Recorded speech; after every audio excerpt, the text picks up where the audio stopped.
क्या कभी आपने महसूस किया है कि आपकी बिल्ली आपको बस एक मालिक की तरह नहीं देखती, बल्कि शायद अपने छोटे और थोड़े कम अक्लमंद भाई की तरह देखती है? हो सकता है उनके पास ऐसा करने का पूरा अधिकार हो।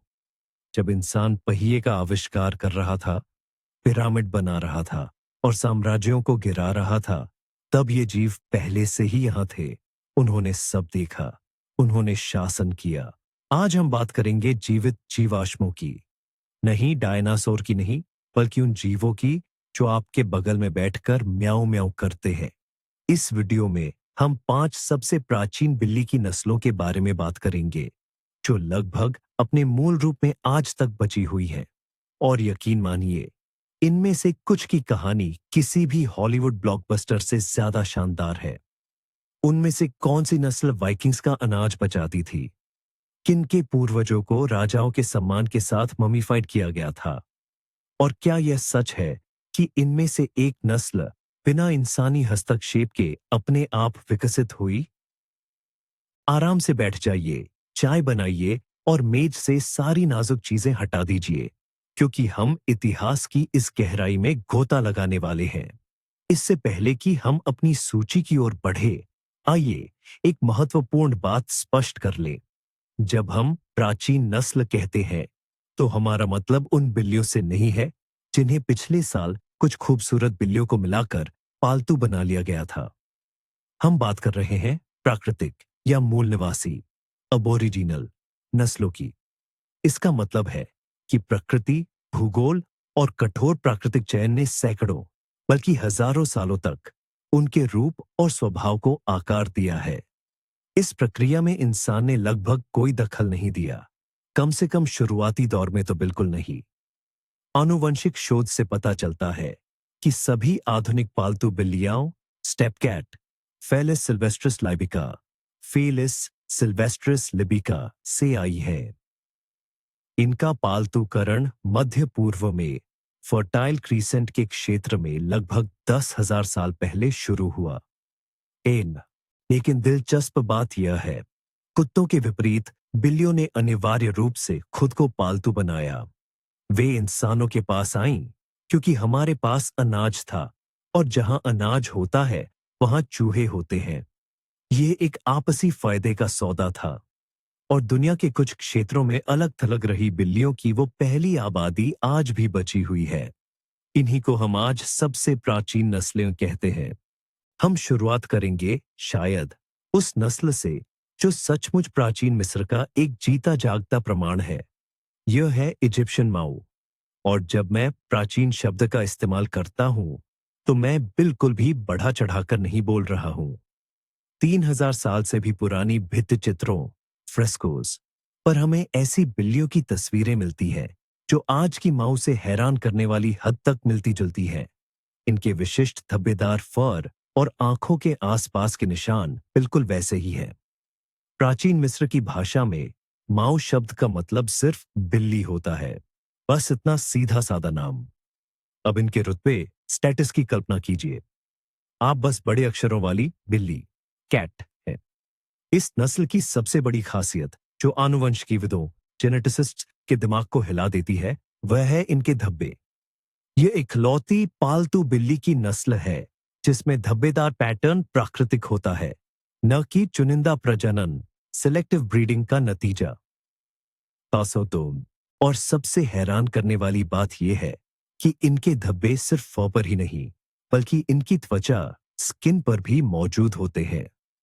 अगर आप इजिप्शियन माऊ को शेव करते हैं, प्लीज चिकित्सा की आवश्यकता के बिना ऐसा कभी न करें। ये आपको माफ नहीं करेगी। तो आप उनके शरीर पर ठीक वही पैटर्न देखेंगे। ये पूरी तरह से प्रकृति का दिया हुआ एक्सक्लूसिव नजारा है। मिस्र की कलाकृतियों में उन्हें अक्सर पेपिरस के झुरमुटों में पक्षियों का शिकार करते हुए या मालिक की कुर्सी के नीचे बैठे हुए दिखाया गया है। यह बताता है कि वे सिर्फ काम करने वाले जानवर नहीं थे, बल्कि प्यारे साथी भी थे। लेकिन इजिप्शियन माऊ सिर्फ अपनी खूबसूरत खाल और पुराने इतिहास की वजह से ही खास नहीं है। यह बिल्लियों की दुनिया का एक शानदार एथलीट है। क्या आप जानते थे कि यह पालतू बिल्लियों में सबसे तेज है? ये 48 किलोमीटर प्रति घंटे तक की रफ्तार पकड़ सकती है। यह तो यूसेन बोल्ट के दौड़ने की रफ्तार से भी ज्यादा है। इनका शरीर रफ्तार के लिए ही बना है। इनमें एक खास तरह की त्वचा की तह होती है, जो पेट से लेकर पिछली टांग तक जाती है, ठीक चीते की तरह। यह स्किनफोल्ड उन्हें दौड़ते समय अविश्वसनीय रूप से चौड़े कदम और लंबी छलांग लगाने में मदद करता है। इनका स्वभाव भी इनके जंगली पूर्वजों जैसा है। माओ बहुत ज्यादा वफादार होती है। वे अक्सर एक ही मालिक चुनती है और साय की तरह उनके पीछे पीछे घूमती है, लेकिन अजनबियों के प्रति ये काफी सतर्क रहती है। ये उन बिल्लियों में से नहीं है जो किसी भी मेहमान की गोद में नरम कपड़ा बनकर पड़ी रहे। इनमें आत्मसम्मान की भावना होती है, जो शायद देवी बास्टेट की पूजा के समय से चली आ रही है। और एक और मजेदार बात, माओ की आवाज बहुत संगीतमय होती है। वे सिर्फ म्याऊं नहीं करती, बल्कि वे चिड़ियों के चहचहाने जैसी आवाजें निकालती हैं, खासकर जब उन्हें कोई शिकार दिखता है या जब वे बहुत ज्यादा उत्साहित होती हैं। इतनी समृद्ध और गौरवशाली इतिहास होने के बावजूद 20वीं सदी के मध्य में इजिप्शियन माओ लगभग विलुप्त होने की कगार पर पहुंच गई थी। द्वितीय विश्व युद्ध ने यूरोप और यहां तक कि मिस्र में भी बिल्लियों की आबादी को भारी नुकसान पहुंचाया। यह नस्ल पूरी तरह से खत्म होने के किनारे पर आ गई थी, लेकिन फिर अप्रत्याशित रूप से बचाव का रास्ता मिला। रूसी राजकुमारी नतालिया ट्रुबेत्स्कोय, नैटलिया ट्रुबेत्स्काया, जो इटली में निर्वासन में रह रही थीं, इन बिल्लियों की बहुत बड़ी प्रशंसक थीं। उन्होंने अपनी कूटनीतिक पहुंच का इस्तेमाल किया और सीरियाई दूतावास की मदद से मिस्र से माओ बिल्लियों का एक असली जोड़ा हासिल किया। ये उन्हीं के प्रयासों और उन उत्साही लोगों के कारण संभव हो पाया जिन्होंने इन बिल्लियों को अमेरिका पहुंचाया। आज हम इसी वजह से इस शानदार नस्ल की सुंदरता का दीदार कर पाते हैं। यह दिखाता है कि इतिहास कितना नाजुक होता है। हजारों सालों की समृद्धि पल भर में खत्म हो सकती थी, अगर कुछ जुनूनी लोग आगे न आए होते। आज की माओ बिल्लियां उन्हीं बचाई गई बिल्लियों की सीधी वंशज है। इस नस्ल का हर बिल्ली का बच्चा अपने भीतर उन मुश्किल दौर में बचे हुए जीवों के जीन को संजोए हुए है। यही कारण है कि इस बिल्ली को पालना और भी अधिक जिम्मेदारी भरा और रोमांचक अनुभव बन जाता है। माओ कितनी अनोखी बिल्ली है, यह समझने के लिए मैं आपको एक उदाहरण देता हूं। कल्पना कीजिए, आप घर आते हैं और आपकी बिल्ली कुत्ते की तरह खुशी से पूंछ हिलाकर दरवाजे पर आपका स्वागत कर रही है। जी हां, माओ इसी व्यवहार के लिए जानी जाती है। इन्हें पानी से भी बहुत लगाव होता है, जो कि ज्यादातर बिल्लियों के लिए बिल्कुल भी आम बात नहीं है। कई मालिक बताते हैं कि उनके पालतू जानवर या तो शावर में घुसने की कोशिश करते हैं या फिर पानी के कटोरे में पंजे डालकर खेलते हैं और सब कुछ इधर उधर बिखेर देते हैं। ये उन पूर्वजों की देन है जो नील नदी के डेल्टा में रहते थे, जहां पानी जीवन और शिकार का मुख्य स्रोत था। अगर आप इजिप्शियन माऊ को पालना चाहते हैं, तो तैयार रहिए कि आप सिर्फ घर की सुंदरता बढ़ाने वाला एक शोपीस नहीं, बल्कि एक बेहद सक्रिय, बुद्धिमान और बहुत ज्यादा ध्यान मांगने वाला साथी घर ला रहे हैं। इसे ढेरों खिलौने, चढ़ने के लिए एक ऊंचा कैट ट्री और हाँ, आपका पूरा और अटूट ध्यान चाहिए। बदले में आपको एक जीवंत इतिहास का अंश और एक ऐसा दोस्त मिलेगा जो प्राचीन शिकारी की नजाकत के साथ आपके घर को हर मक्खी और खिलौना चूहे से बचाता रहेगा। अब हम अपनी लिस्ट के दूसरे सदस्य की ओर बढ़ते हैं और इसके लिए हमें उत्तर की ओर स्कैंडिनेविया की बर्फीली और कठोर धरती पर जाना होगा। मिलिए नॉर्वेजियन फॉरेस्ट कैट से, या जैसा कि इन्हें इनके घर में यानी नॉर्वे में बुलाया जाता है, स्कोगा कैट, स्कोकट। अगर इजिप्शियन माओ एक नाजुक धावक स्प्रिंटर है, तो नॉर्वेजियन फॉरेस्ट कैट एक शक्तिशाली टैंक एसयूवी है, जिसे सबसे कठोरतम सर्दियों में भी जिंदा रहने के लिए बनाया गया है। लोक कथाएं बताती हैं कि प्रेम और युद्ध की देवी फ्रेजा का रथ इन्हीं बिल्लियों द्वारा खींचा जाता था। कल्पना कीजिए, अगर ये बिल्लियां एक देवी को खींच सकती थीं, तो ये कितनी बड़ी और ताकतवर होंगी। वाइकिंग्स इन्हें अपने डराकर ड्रैगन शिप्स पर लंबी समुद्री यात्राओं में अपने साथ ले जाते थे। क्यों? जाहिर है, सिर्फ सुंदरता के लिए नहीं। नॉर्वेजियन फॉरेस्ट कैट्स जहाजों पर मौजूद चूहों का निर्दयी तरीके से सफाया कर देती थीं, जो भोजन भंडार के लिए खतरा थी। इसलिए यह पूरी संभावना है कि यह नस्ल कोलंबस से बहुत पहले लीफ एरिक्सन के साथ अमेरिका पहुंच गई थी और किनारे पर उतरी थी। यह सिर्फ एक कहानी नहीं है। इनके आनुवंशिक निशान, जेनेटिक फुटप्रिंट, उत्तरी अमेरिका की बिल्लियों की आबादी में पाए जाते हैं। उदाहरण के लिए मेन कून में, जिन्हें इनका दूर का रिश्तेदार माना जाता है। Norwegian forest cat Norwegian forest cat का रूप रंग देखकर लगता है जैसे यह विकास एवोल्यूशन का एक बेहतरीन नमूना है। इसमें हर चीज ठंड से बचने के लिए बनी है। उनके पास घनी, पानी को रोकने वाली दोहरी खाल होती है। उनकी बाहरी परत सख्त और तैलीय ऑयली होती है, जिस पर पानी बतख की पीठ की तरफ फिसल जाता है, और उसके नीचे मुलायम घना अंडरकोट होता है जो किसी भी बेहतरीन थर्मल वियर से ज्यादा गर्म रखता है। और क्या आपने कभी उनके कान देखे हैं? लिंक्स जैसी दिखने वाली उनकी ये मशहूर बालियों वाली बनावट, टफ्ट्स, सिर्फ खूबसूरती के लिए नहीं है, बल्कि कान को बर्फ और तेज हवा से बचाने के लिए होती है। उनके पंजे बहुत बड़े होते हैं, जिनकी उंगलियों के बीच में बालों का गुच्छा होता है, जो एक इनबिल्ट स्नोशू की तरह काम करता है। वे गहरे बर्फ में भी बिना धन से दौड़ सकते हैं।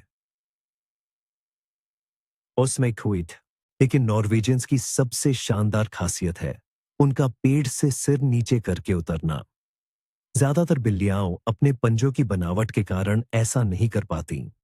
वे पीछे की तरफ मुंह करके उतरती हैं, जबकि नॉर्वे की बिल्लियां अपनी अविश्वसनीय रूप से मजबूत पंजों और मांसपेशियों की बदौलत तने पर गोल घूमते हुए सीधे नीचे उतर आती है। यह एक ऐसा नजारा है जिसे आपको जरूर देखना चाहिए। ये हैरान करने वाला है कि अपनी जंगली उत्पत्ति और भयंकर रूप के बावजूद नॉर्वेजियन फॉरेस्ट बिल्लियां सबसे दोस्ताना और मिलनसार बिल्लियों में से एक है। इन्हें अक्सर कोमलकाय विशाल जेंटल जायंट्स कहा जाता है। ये बच्चों और दूसरे जानवरों के साथ भी बहुत अच्छे से घुल मिल जाती है। इनका स्वभाव बहुत ही स्थिर होता है। शायद वाइकिंग्स के साथ नावों में सफर करने और बर्फीले जंगलों में रातें बिताने के बाद इन्हें डराना अब मुश्किल है। वे ज्यादा दखलंदाजी नहीं करते, लेकिन परिवार में क्या चल रहा है इसकी जानकारी हमेशा रखना चाहते हैं। ये किसी ऊंची जगह पर, जैसे अलमारी या फ्रिज के ऊपर बैठेंगे और किसी कबीले के बुजुर्ग की तरह ज्ञान भरी नजरों से आपको देखते रहेंगे। और हाँ, इनका विकास बहुत धीमा होता है। नॉर्वेजियन फॉरेस्ट बिल्ली अपनी पूरी ऊंचाई और आकार 5 साल की उम्र तक ही पाती है। इडीकॉर, इसलिए अगर आपके पास इस नस्ल का कोई बिल्ली का बच्चा है, तो तैयार रहिए कि यह छोटा बच्चा कई सालों तक बड़ा और फूला हुआ होता रहेगा, जब तक कि वह आपके इलाके का असली राजा न बन जाए। कई प्राचीन नस्लों की तरह नॉर्वेजियन फॉरेस्ट कैट भी आम घरेलू बिल्लियों के साथ प्रजनन के कारण विलुप्त होने के कगार पर पहुंच गई थी। 20वीं सदी के पहले भाग में शुद्ध नस्ल के ये वनवासी कम होते जा रहे थे। शुक्र है, नॉर्वे के लोगों ने समय रहते इस स्थिति को पहचान लिया। यहां तक कि राजा ओलाफ पंचम ने उन्हें नॉर्वे की राष्ट्रीय नस्ल घोषित कर दिया। इसके बाद उनके अद्वितीय जीनों को बचाने के लिए एक गंभीर संरक्षण कार्यक्रम शुरू किया गया। आज यह नस्ल फल फूल रही है, लेकिन अपना आजाद और स्वतंत्र मिजाज आज भी बरकरार रखती है। अगर आप ऐसी बिल्ली पालने की सोचते हैं, तो एक बात याद रखिए, इन्हें जगह चाहिए। कैसी जगह? ऊर्ध्वाधर जगह यानी ऊंचाई, शेल्फ, ऊंचे कॉम्प्लेक्स और चढ़ने की सुविधा। ये उनके लिए जिंदगी की जरूरत है, वरना आपके पर्दे उनकी पहाड़ियां बन जाएंगे और दरवाजों की चौखटें उनके पेड़। वैसे यह धारणा कि ये बिल्लियां जंगली और आक्रामक होती हैं, बिल्कुल बकवास है। असल में वे बहुत शांत और धैर्यवान होती हैं और अत्यधिक जरूरत न होने पर शायद ही कभी अपने पंजे बाहर निकालती हैं। यह उनके आत्मविश्वास और शारीरिक शक्ति का मिश्रण है। चलिए, अब हम एक बिल्कुल ही अलग मौसम और संस्कृति की दुनिया में दाखिल होते हैं। हमारी इस सूची में तीसरा स्थान है टर्किश अंगोरा, टर्किश अंगोरा का। और तुरंत ही सबसे बड़े भ्रम को दूर करते हैं। अंगोरा का मतलब सिर्फ कोई भी सफेद फूल जैसे बालों वाली बिल्ली नहीं है। यह एक प्राचीन क्षेत्रीय नस्ल है जो आधुनिक तुर्की के अंकारा, जिसे पहले अंगोरा कहा जाता था, क्षेत्र में उत्पन्न हुई थी। यह दुनिया की सबसे पुरानी लंबी पूंछ वाली बिल्लियों की नस्लों में से एक है। माना जाता है कि लंबे बालों का जीन इन्हीं में शुरू हुआ, जो अनातोलियन पठार, एनाटोलियन प्लेटो की सख्त सर्दियों से बचने के लिए एक जेनेटिक बदलाव के रूप में उभरा। इन्हें 16वीं सदी में ही कीमती तोहफों के रूप में यूरोप लाया गया था। राजा और अमीर लोग इनके रेशम जैसे नरमी वाले बालों के दीवाने थे, जिनमें लगभग ना के बराबर अंडरकोट यानी भीतरी परत होती है। इसी वजह से इनकी खाल दूसरी लंबी पूंछ वाली बिल्लियों की तरह इतनी आसानी से उलझकर गुच्छों में नहीं बदलती। एक कथा के अनुसार पैगंबर मोहम्मद SAW के पास मुइज्जहा नाम की एक बिल्ली थी और बहुत से लोग मानते हैं कि वह एक टर्किश अंगोरा ही थी, जिसकी दोनों आंखों का रंग अलग अलग था। आंखों की बात चल रही है तो जान लीजिए कि हेट्रोक्रोमिया यानी अलग अलग रंग की आंखें, जैसे एक नीली और दूसरी पीली या हरी, क्लासिक सफेद अंगोरा बिल्ली की पहचान होती है। यह नजारा सचमुच अद्भुत और शानदार लगता है, लेकिन इस खूबसूरती का एक दूसरा पहलू भी है। नीली आंखों वाली सफेद बिल्लियां आनुवंशिक रूप से बहरेपन के प्रति संवेदनशील होती है। अगर सिर्फ एक आंख नीली है तो संभव है कि बहरापन सिर्फ एक कान में हो। असल में यह वह कीमत है जो प्रकृति पिगमेंट रंग की कमी के लिए वसूलती है। हालांकि आधुनिक ब्रीडर्स ने यह साबित कर दिया है कि तुर्की अंगोरा किसी भी रंग की हो सकती है। काली, नारंगी या धारीदार अंगोरा भी पूरी तरह सामान्य है। बस ऐतिहासिक रूप से सफेद बिल्लियों को ही सबसे ज्यादा महत्व दिया गया है। इतना ही नहीं, अंकारा के चिदहिया घर में आज भी अलग अलग रंग की आंखों वाली सफेद अंगोरा बिल्लियों के प्रजनन और संरक्षण का कार्यक्रम चलता है, क्योंकि इन्हें तुर्की की राष्ट्रीय धरोहर माना जाता है। लंबे समय तक सरकार की विशेष अनुमति के बिना ऐसी बिल्ली को देश से बाहर ले जाना लगभग असंभव था। तुर्की अंगोरा का मिजाज तो बस पूछिए मत। अगर आपको एक शांत सोफे पर पड़ी रहने वाली बिल्ली चाहिए तो इन्हें भूल जाइए। अंगोरा तो मानो एनर्जी ड्रिंक पीकर आई हुई बैलेरीना है। ये अविश्वसनीय रूप से आकर्षक और फुर्तीली होती है, लेकिन इनके पास ऊर्जा का कभी न खत्म होने वाला भंडार होता है। इन्हें लाइमलाइट में रहना बहुत पसंद है और ये हर काम में आपकी मदद करने को तैयार रहेंगी, चाहे वह कीबोर्ड पर टाइपिंग हो, रात का खाना बनाना हो या बिस्तर ठीक करना हो। ये बहुत बुद्धिमान होती है और आसानी से दरवाजे, ड्रॉअर खोलना और यहां तक कि बिजली की बत्तियां जलाना भी सीख लेती है। कई मालिक कहते हैं कि लगाव के मामले में इनका स्वभाव कुत्तों जैसा होता है, लेकिन इनमें बिल्लियों वाली ठेठ चालाकी भी होती है। और हाँ, ये शानदार तैराक भी होती है। जी हाँ, ये एक और नस्ल है जिसे पानी से जरा भी डर नहीं लगता। जंगल में इनके पूर्वज अक्सर छिछले पानी में मछलियां पकड़ा करते थे। इसलिए हैरान मत होइएगा अगर आपकी अंगोरा आपके साथ नहाने के लिए बाथटब में कूद जाए। अंगोरा के इतिहास का एक बहुत ही निर्णायक मोड़ तब आया जब 19वीं सदी में फारसी बिल्लियों की बढ़ती लोकप्रियता के कारण यह नस्ल लगभग खत्म होने की कगार पर पहुंच गई थी। दरअसल फारसी बिल्लियां ट्रेंड में थीं और ब्रीडर्स ने उनकी फर को बेहतर बनाने के लिए अंगोरा का इस्तेमाल शुरू कर दिया। इस क्रॉस ब्रीडिंग के कारण अंगोरा की शुद्ध वंशावली लगभग समाप्त हो गई थी। यह नस्ल सिर्फ इसलिए बची क्योंकि तुर्की सरकार ने समय रहते इनके निर्यात पर रोक लगा दी और अंकारा चिड़ियाघर में इनके संरक्षण का एक विशेष कार्यक्रम शुरू किया। ये घटना हमें याद दिलाती है कि कोई भी फैशन या ट्रेंड कितना विनाशकारी हो सकता है। आज की अंगोरा एक स्वस्थ और मजबूत नस्ल है, जिसमें आनुवंशिक समस्याएं न के बराबर हैं। इसका श्रेय इसके प्राकृतिक विकास और शुद्ध मूल को जाता है। ये लंबी उम्र जीते हैं, अक्सर 15 से 18 साल तक। खास बात यह है कि ये बुढ़ापे तक अपनी फुर्ती और गतिविधि बनाए रखते हैं।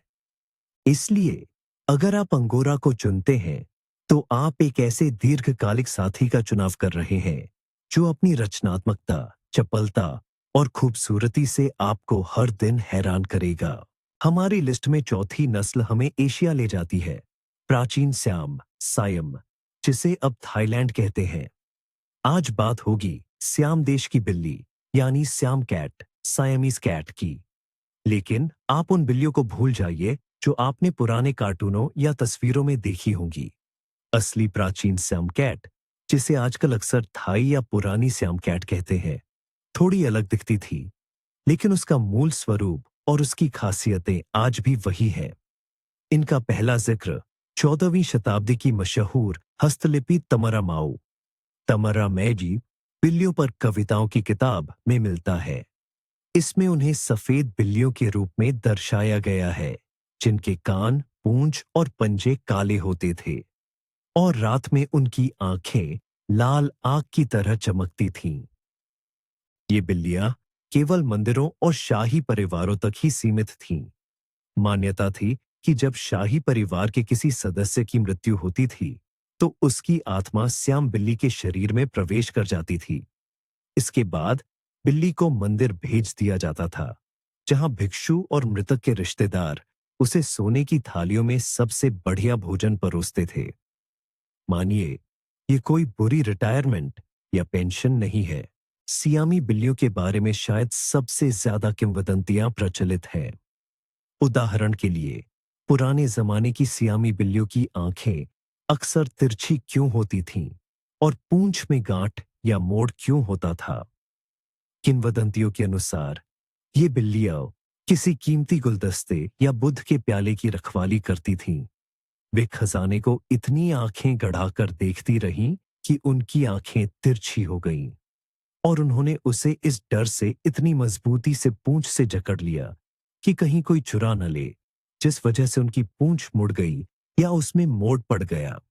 यह सुनने में तो बड़ा रोमांचक लगता है, लेकिन सच्चाई ये है कि ये महज आनुवंशिक कमियां थीं। ये दोष महलों में पाली जाने वाली बिल्लियों की एक अलग थलग आबादी में नजदीकी रिश्तेदारी में प्रजनन यानी इनब्रीडिंग के कारण पैदा हुए थे। आधुनिक ब्रीडर्स ने इन लक्षणों को कमियां मानते हुए लगभग खत्म कर दिया है, लेकिन नस्ल के इतिहास में ये निशान हमेशा के लिए दर्ज हो गए हैं। उनकी एक और खासियत उनका रंग है, जिसे कलर पॉइंट कहा जाता है। यह भी आनुवंशिकी जेनेटिक्स का ही कमाल है। उनके फर का रंग शरीर के तापमान पर निर्भर करता है। शरीर के ठंडे हिस्सों में, जैसे कान, पंजे, पूंछ और नाक, पर गहरा हो जाता है, जबकि शरीर का गर्म हिस्सा हल्के रंग का रहता है। इसीलिए सियामी बिल्ली के बच्चे पूरी तरह से सफेद पैदा होते हैं, क्योंकि मां के गर्भ में तापमान हर जगह गर्म होता है। अगर आप अपनी पिछली पार्टनर को बातूनी मानते हैं, तो शायद आप कभी किसी सियामी बिल्ली के साथ नहीं रहे। इन्हें दुनिया की सबसे मुखर, वोकल बिल्ली की नस्ल कहा जाता है। इन्हें हर बात पर अपनी राय रखनी होती है और ये अपनी बात खुलकर, जोरदार और कर्कश आवाज में कहती है, जो कभी-कभी तो किसी बच्चे के रोने जैसा लगता है। इन्हें ध्यान चाहिए होता है, इन्हें बातचीत करनी होती है। अगर आप इन्हें नजरअंदाज करेंगे, तो ये तुरंत नाराज हो जाएंगी और यकीन मानिए, आपको इस बारे में पता चल जाएगा। ये बिल्लियों की दुनिया की एक्सट्रोवर्ट्स हैं। इन्हें अकेलापन बिल्कुल पसंद नहीं है। सियामी बिल्ली को पूरे दिन के लिए अकेला छोड़ना उनकी सामाजिक प्रकृति के खिलाफ एक अपराध जैसा है। ये इंसानों से बहुत ज्यादा लगाव रखती है, अक्सर जलन महसूस करती है और अगर इन्हें पर्याप्त ध्यान न मिले, तो ये डिप्रेशन का शिकार भी हो सकती है।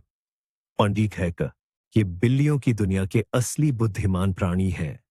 ये मुश्किल पजल सुलझा सकती है, फैच फैच करना जानती है, और यहां तक कि पट्टे, लीश पर भी टहल सकती है, जिसे देखकर डॉग ओनर्स भी हैरान रह जाते हैं। यह देखना दिलचस्प है कि समय के साथ सियामी बिल्लियों की बाहरी बनावट कैसे बदल गई। 20वीं सदी में प्रजनकों ब्रीडर्स ने एक अतिवादी एक्सट्रीम प्रकार विकसित करना शुरू कर दिया।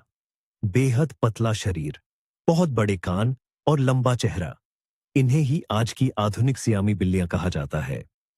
लेकिन जो लोग इतिहास से प्यार करते हैं, वे अक्सर पारंपरिक प्रकार यानी थाई बिल्ली, थाई कैट को चुनते हैं, जो थोड़ी गोल मटोल और मांसपेशी वाली होती है। ये वैसी ही बिल्लियां हैं जो सैकड़ों साल पहले सियाम के महलों में घूमा करती थीं। आप कोई भी प्रकार चुने, आपको एक अविश्वसनीय रूप से आकर्षक और शानदार जानवर मिलता है। एक प्रसिद्ध तथ्य यह है कि अमेरिका के राष्ट्रपति रदरफोर्ड हेस को 1871 में उपहार के रूप में एक सियामी बिल्ली मिली थी, और यह अमेरिका में पहली दर्ज की गई डॉक्यूमेंटेड सियामी बिल्ली थी।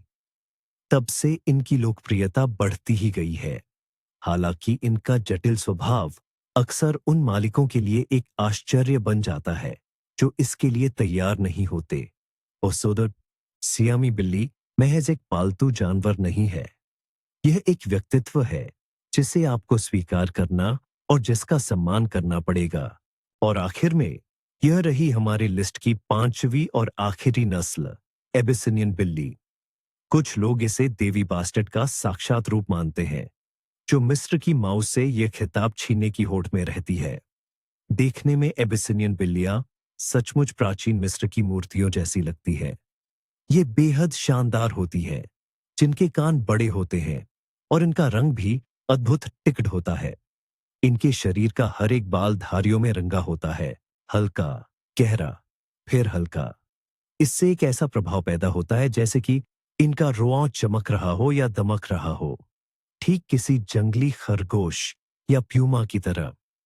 आधिकारिक तौर पर इस नस्ल का नाम एबिसिनिया, जो अब इथियोपिया है, से मिला, जहां से 19वीं सदी में एक ब्रिटिश सिपाही झूला नाम की एक बिल्ली लाया था। लेकिन आधुनिक जेनेटिक परीक्षणों ने एक हैरान कर देने वाला खुलासा किया है। एबिसिनियन बिल्लियों के नजदीकी रिश्तेदार अफ्रीका में नहीं, बल्कि हिंद महासागर के तटों और दक्षिण पूर्व एशिया में पाए जाते हैं। शायद ये बिल्लियां अलग अलग महाद्वीपों के बीच चलने वाले व्यापारिक जहाजों के जरिए मिस्र और यूरोप पहुंची थी। एबिसिनियन बिल्लियां, अगर सही मायनों में कहा जाए, तो बिल्ली की दुनिया के जोकर होती है। ये एक जगह टिककर बैठ ही नहीं सकती। इनके लिए गुरुत्वाकर्षण, ग्रेविटी कोई नियम नहीं, बल्कि सिर्फ एक सलाह है।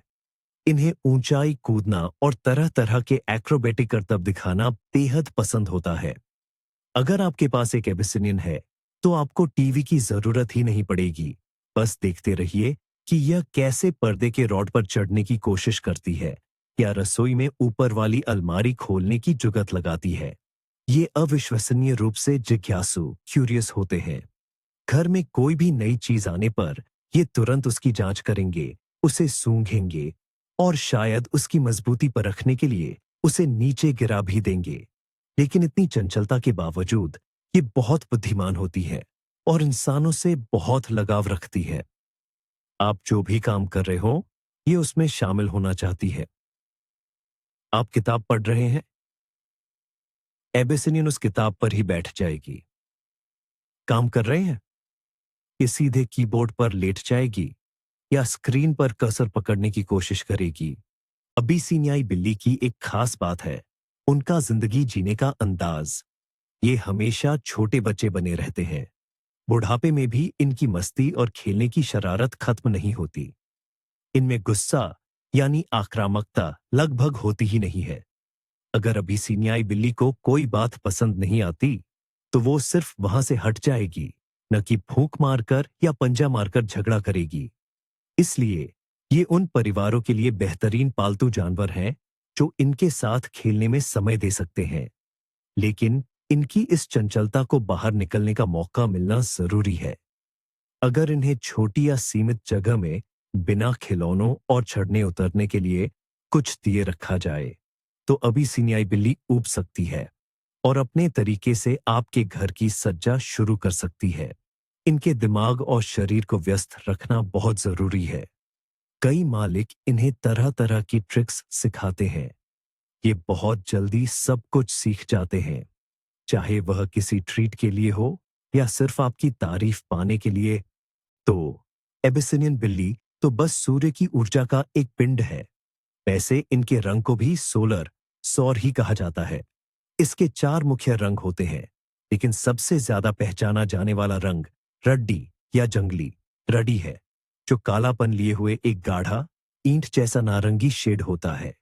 यह दिलचस्प है कि इस नस्ल की मादा बिल्लियां सबसे ज्यादा देखभाल करने वाली मां मानी जाती है, लेकिन इनके हर समूह में आमतौर पर कम ही बच्चे होते हैं।